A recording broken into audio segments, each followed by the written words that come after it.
Morning, my dear students. Yesterday we have completed first 8 questions of exercise 10.3. Now, question number 9 is as similar as question number 8. So, we will start from question number 10. So, question number 10 is, if vector A is equal to 2i cap plus 2j cap plus 3k cap, vector B is equal to minus I cap plus 2j cap plus k cap, and vector C is equal to 3i cap plus j cap are such that vector A plus lambda vector B is perpendicular to vector C. Find the value of the lambda. Beta, first we noted down the informations given in the questions. Given vector A, copied vector B, copied and vector C. And what more information is given? Vector A plus lambda vector B is perpendicular to vector C. So first we have to find out vector A plus lambda vector B, है ना, resultant vector. So first we find vector A plus lambda vector B. So vector A we have noted down plus lambda times of vector B. Vector जो B था मैंने उसमें lambda से multiply कर दिया, तो ये हो गया vector A plus lambda vector B. Now we add together these two vectors, adding the x को i coefficients, j coefficients and k coefficients, है ना. तो अगर i के coefficient को ऐड करूँगा तो 2 minus lambda i cap, 2 plus 2 lambda j cap plus 3 plus lambda k cap. Now this is the vector A plus lambda vector B, and this vector is perpendicular to vector C as given. If two vectors are perpendicular, then their dot product is 0, है ना. Vector A plus lambda vector B dot vector C is equal to 0 होगा. तो now we come. तो using this property, the product of coefficients of I cap, जब dot product निकालते तो क्या करते हैं? Product of coefficients of I cap plus product of coefficients of j cap plus product of coefficients of k cap निकाले is equal to 0. तो मैंने यहाँ क्या किया, ये वेक्टर क्या था मेरा, वेक्टर ये है b प्लस लैम्डा, इसका आई कैप से किस में मल्टाई गया, वेक्टर सी में. ये वेक्टर सी है, सी का, तो 2 माइनस लैम्डा इंटू 3 कर दूँगा. Product of coefficients of I cap plus product of coefficients of J cap. यहाँ पर है जे का कोफिशिएंट 2 प्लस 2 लैम्डा और यहाँ पर है 1, और यहाँ क्या है 2 plus lambda 3 plus lambda into यहाँ के का कोफिशिएंट क्या 0 कर सकते हो आप, 0 के कैप. तो मैंने यहाँ ये मल्टीप्लाई कर दिया देखो, ठीक है. अब नाउ सिंप्लीफाई इट. अगर सिंप्लीफाई करोगे तो 3 2 जा 6 minus 3 lambda. If you multiply by 1, then you will get the same terms of the bracket 2 plus 2 lambda, and ये 0 हुआ. बेटा ये क्या होगा, minus 2 lambda minus 3 lambda plus 2 lambda minus 1 lambda, और ये कितना हो गया 6 प्लस 2 8.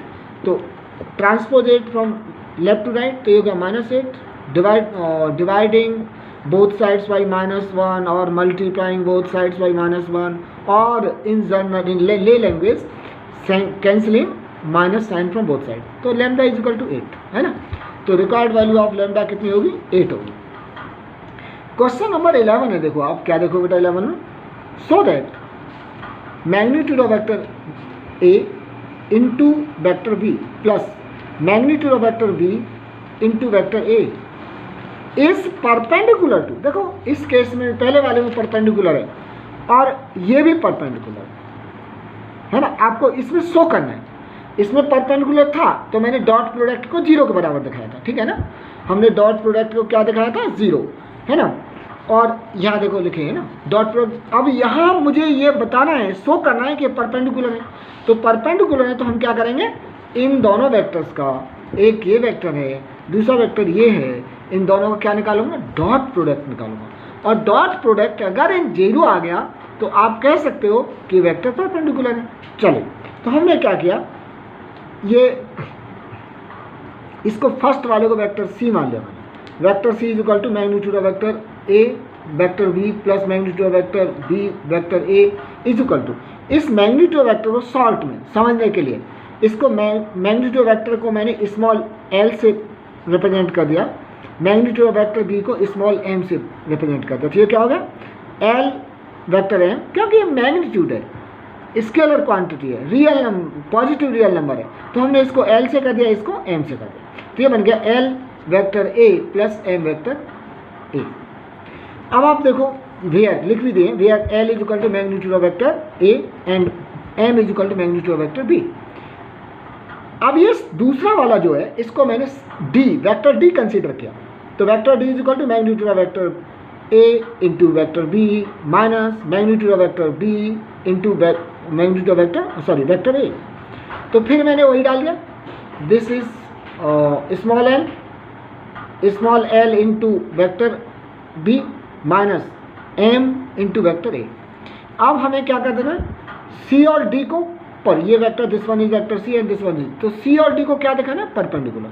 तो मैंने इसका डॉट प्रोडक्ट निकाला, डॉट प्रोडक्ट निकाला बेटा, ये क्या है l vector b plus m vector a dot l vector b minus m vector a। ये क्या a plus b into a minus b वाला डायरेक्ट फॉर्म लगा सकते हैं नहीं, l स्क्वायर में a plus b into a minus b, a square minus b square, तो मैंने वही लगा दिया a square minus b square. और ये l तो क्या है स्केलर क्वांटिटी है, रियल नंबर है, तो ये जो वेक्टर b का स्क्वायर होता है वो किसके बराबर होता है, पहले आप ये वापस कर दिए जो लाए थे कि l क्या था मैग्नीट्यूड ऑफ वेक्टर a, तो यहाँ magnitude of vector a square vector b square minus magnitude of b आ गया ये। अब आपने क्या किया, ये magnitude of vector b square किसके बराबर, vector b square is equal to magnitude of vector b square के बराबर होता है, और ये magnitude of vector a square vector a square is equal to magnitude of vector a square. तो मैं यहाँ क्या लिखूंगा, वेक्टर b स्क्वायर की जगह पर magnitude of vector b square लिखूंगा, square of magnitude square of vector a की जगह पर square of magnitude of vector a लिखूंगा। तो अब आप लिखिए, तो ऐसा लिखने के बाद ये आया है ना, ये आया। अब हम क्या करेंगे बेटा, देखो ये जैसे अब आप समझो, ऐसे समझो, ये भी मैग्नीट्यूड ऑफ रियल नंबर है, ये भी रियल नंबर है, तो यहाँ दोनों नंबर सेम रिपीट हो रहा है। जैसे यहाँ suppose 3 square into 4 square minus 4 square into 3 square है ना, 3 स्क्वायर बाबू, तो ये दोनों का प्रोडक्ट सेम होगा कि नहीं होगा, है ना, केवल ऑर्डर चेंज हुआ। तो इसलिए इन दोनों को माइनस करोगे तो क्या हो जाएगा, 0 के बराबर आ जाएगा, और 0 के बराबर आ गया तो इसका मतलब dot product of vector c and d is equal to 0 है, और 0 आ गया तो हमारा पर्पस पूरा हो गया। This shows that vector c and vector d are perpendicular to each other. अब नेक्स्ट क्वेश्चन है, प्लीज देखोगे आप, if vector a dot vector a is equal to 0 and vector a dot vector b is equal to 0, then what can be concluded about vector b। Vector a dot vector a की value 0 है, product of vector a and vector b 0 है। अब बताओ vector b के बारे में आप comment करो, है ना। तो क्या करेंगे, first we have noted down the given information. तो यहाँ क्या vector a dot vector a square, और वेक्टर a स्क्वायर को क्या लिखेंगे, अभी बोले थे square of magnitude of vector a is equal to 0। इसको मैंने ये लिख दिया, इज इक्वल टू 0 था, 0 लिख दिया। अब taking square root of both sides, तो taking square root of both sides क्या हो जाएगा, इसका स्क्वायर रूट क्या होगा मैग्नीट्यूड ऑफ वेक्टर a, और 0 का स्क्वायर रूट 0। तो लिहाजा हमको पता चल गया कि मैग्नीट्यूड ऑफ वेक्टर a क्या है, 0 के बराबर, और मैग्नीट्यूड ऑफ वेक्टर a 0 है, तो इसका मतलब वेक्टर a ही 0 है, तभी तो उसकी लेंथ 0 हुई, है ना भाई, वेक्टर a 0 है तभी तो उसकी लेंथ 0 हुई। तो इसका मतलब हम लिख दिए, इम्प्लाइज, इसका मतलब हुआ vector a is a 0 vector by the definition of 0 vector null vector, ठीक है जी। अगेन सेकेंड इन्फॉर्मेशन थी कि vector a dot vector b is equal to 0, तो अब मैंने इसको अप्लाई किया, तो vector a dot vector b is equal to 0, तो vector a dot vector b किसके बराबर होता है, vector a dot vector b is equal to magnitude of vector a magnitude of vector b cos theta. तो इसकी जगह पर मैंने ये लिख दिया, फॉर्मूला यूज कर दिया, और ये 0 के बराबर था, 0 के बराबर। अब मैग्नीट्यूड, अब आप देखो इसमें putting magnitude of vector A is equal to 0, मैंने इसकी जगह पे 0 कर दिया। अगर मैं यहाँ 0 से मल्टीप्लाई करूँगा दिस पार्ट बिकम्स 0। देखो मैंने मैग्नीट्यूड ऑफ वेक्टर ए की जगह 0 into vector B into cos theta is equal to 0। तो इसका मतलब 0 इज इक्वल टू 0, क्योंकि यहाँ वेक्टर बी अब कुछ भी सही, थीटा दोनों एंगलों के बीच में कुछ भी सही, लेकिन हुआ क्या, ये पार्ट तो 0 होगा। तो यहाँ वेक्टर बी कुछ भी हो लेकिन प्रोडक्ट तो 0 ही आना है ना। तो for all means any vector B can be any vector, क्यों, यहाँ प्रोडक्ट 0 लाने में वेक्टर बी की कोई भूमिका नहीं है, no role of vector B. So that's why you may take any vector B. ठीक है, तो ये हुआ vector B can be any vector. 14 now बेटा, 14 क्वेश्चन नंबर क्या है, if either vector A is 0 और वेक्टर बी 0, देखो दोनों वेक्टरों में से कोई एक 0 हो देन प्रोडक्ट 0 होता, but converse need not be true. Justify your answer with an example. क्या हो बेटा, मैंने केस 1 देखा, वेक्टर ए क्या है is equal to 0, vector A 0 vector के बराबर है। अगर 0 के वेक्टर के बराबर है तो मैंने फर्स्ट इस केस को अप्लाई कर रहा हूँ, फिर दूसरे में दोबारा। Therefore by definition of 0 vector क्या होता है, वेक्टर ए 0 तो इसका मैग्नीट्यूड भी 0 होगा बाय डेफिनेशन। अब हमने क्या किया, फिर वेक्टर ए या vector A dot vector B का फॉर्मूला लगा दिया, magnitude of vector A magnitude of vector B cos theta, और मैग्नीट्यूड ऑफ वेक्टर ए की जगह पे क्या लिख दिया, 0 लिख दिया इज इक्वल टू 0। तो ये फर्स्ट केस आया, तो इसका रिजल्ट क्या हो जाएगा, 0 हो गया। अगर वेक्टर ए 0 है तो इसका मतलब इसका प्रोडक्ट 0 हो जाएगा। सपोज अब हम लेते हैं वेक्टर बी 0 है, तो वेक्टर बी 0 है तो इसका मतलब वेक्टर बी का मैग्नीट्यूड भी 0 हो जाएगा, है ना। तो और वेक्टर बी मैग्नीट्यूड भी 0 हो जाएगा। तो जिस तरह हम इस फॉर्मूला में वेक्टर ए की मैग्नीट्यूड की जगह 0 लिखें, तो अब के दोबारा में इसी फॉर्मूला में वेक्टर बी की जगह 0 लिखेंगे, है ना। तो मैग्नीट्यूड ऑफ वेक्टर ए कब vector A dot vector B निकालेंगे तो हो जाएगा magnitude of vector A into 0 into cos theta, तो भी 0 आएगा। अब आइए वी कैन प्रूव दैट, है ना। अब आया बाबू, इसका मतलब हुआ क्या आया, vector A dot vector B is equal to magnitude of vector B magnitude of vector A cos theta. तो मैंने वेक्टर बी 0 लिखा, भी बोलना था, तो 0 आएगा कि नहीं। तो इसका मतलब अगर वेक्टर ए 0 है तो vector A dot vector B की वैल्यू 0, वेक्टर बी 0 है तो भी vector A dot vector B की वैल्यू 0। लेकिन इसका कन्वर्स बताओ, आपसे पूछा कि इसके कन्वर्स के में बताओ जी क्या होगा, तो बोलो इसका क्या कन्वर्स सही है। तो बेटा अब हमने क्या किया, कन्वर्स का मतलब वेक्टर ए 0 नहीं है, वेक्टर बी 0 नहीं है, लेकिन दिखाना है कि इसका प्रोडक्ट 0, उल्टा कर दो। वहाँ वेक्टर ए और वेक्टर बी 0 थे, तो यहाँ में वेक्टर ए को 0 नहीं लूँगा। तो let us justify it with an example. Let vector a i cap plus j cap plus k cap and vector B is equal to i cap plus j cap minus 2 k cap. मैंने क्या किया, कैसे लिया, देखो जब मैं इनका dot product निकालूंगा, वेक्टर ए का मैग्नीट्यूड निकाले √3 is not equal to 0, vector B का मैग्नीट्यूड निकाले √6 नॉट इक्वल टू 0।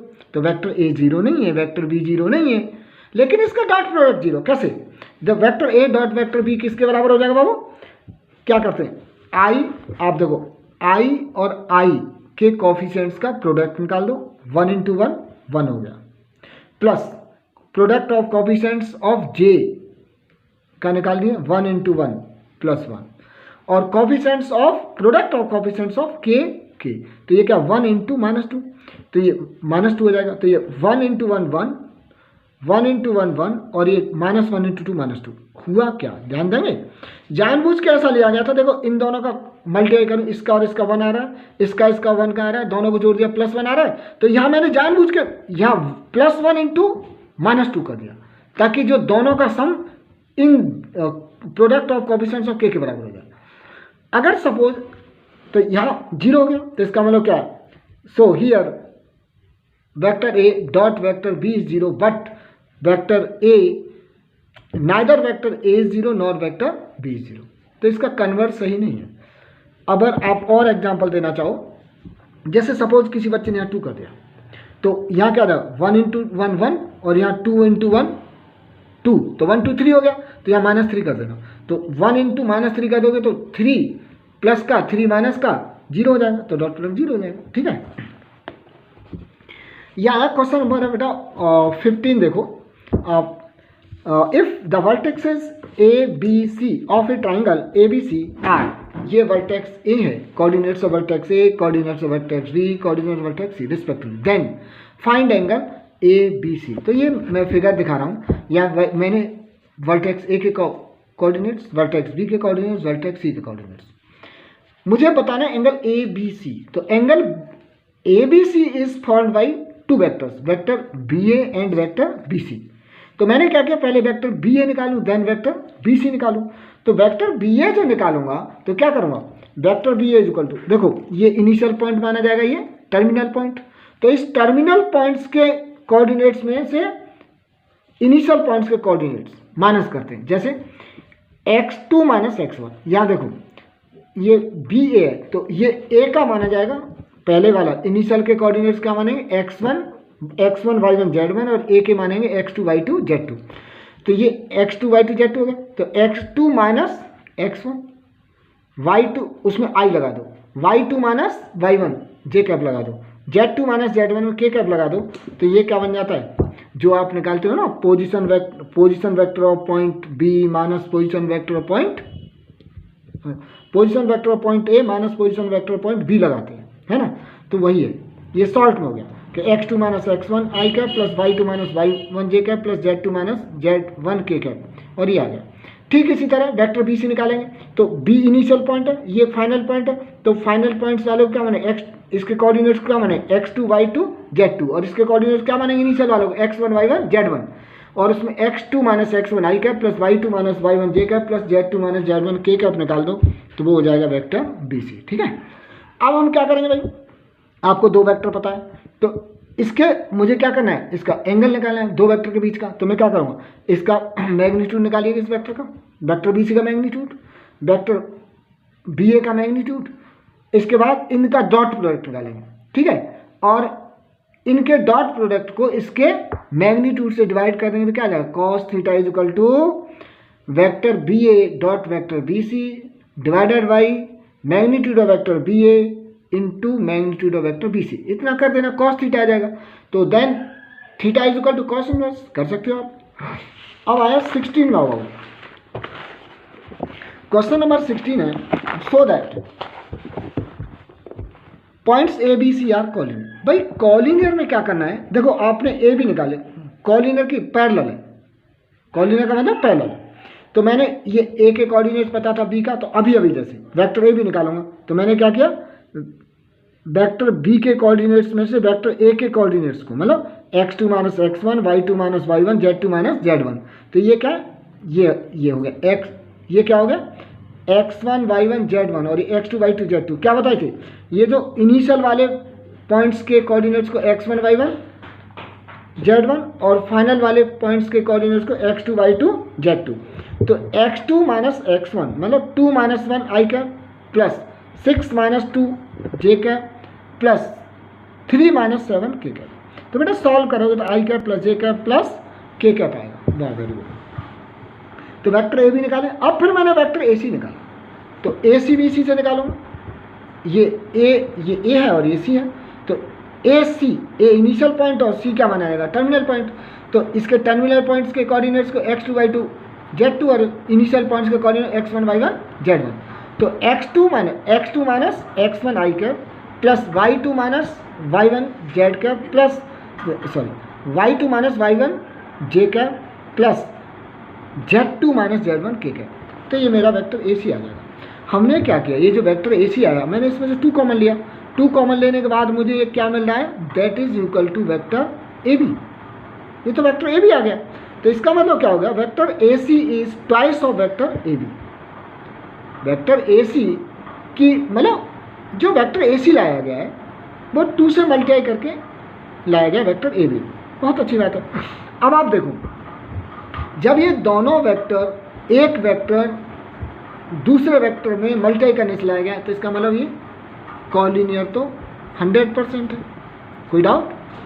कॉलिनियर है। और एक और इसमें आता है कि भाई कॉलिनियर है, क्या ट्राइंगल भी फॉर्म कर रहे हैं? ट्राइंगल फॉर्म इसलिए नहीं करेंगे, देखो इसमें क्या A B vector A B और वेक्टर ए सी का दोनों का इनिशियल पॉइंट सेम है। क्या वेक्टर मैंने ए बी खींच दिया क्या, और पैरेलल है, इसका मतलब क्या, ये कंडीशन बता रही है पैरेलल है। तो क्या जब इस तरह से मैं ए सी खींच दूँ पैरेलल होगा? नो, पैरेलल कब होगा? जो ए बी से वेक्टर पास किया ए सी भी वहीं से पास करे और उसका डबल हो, ठीक है कि नहीं? क्योंकि इनिशियल पॉइंट ए क्या दोनों का कॉमन है।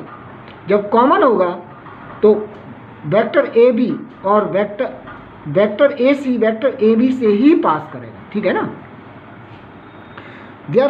Since vector AB and AC have a common point A and here cannot be parallel, ये पैरेलल नहीं हो सकती। अगर इस तरह का आएगा कभी भी तो दो कंडीशन क्या, तो पैरेलल, या अगर यहाँ ए इनिशियल नहीं होता तो ये पैरेलल भी हो सकता है। यहाँ दोनों पॉइंट ए कॉमन पॉइंट है, इसलिए ये कॉलिनियर ही होंगे, पैरेलल नहीं होंगे, ठीक है? अब आप आओ नेक्स्ट,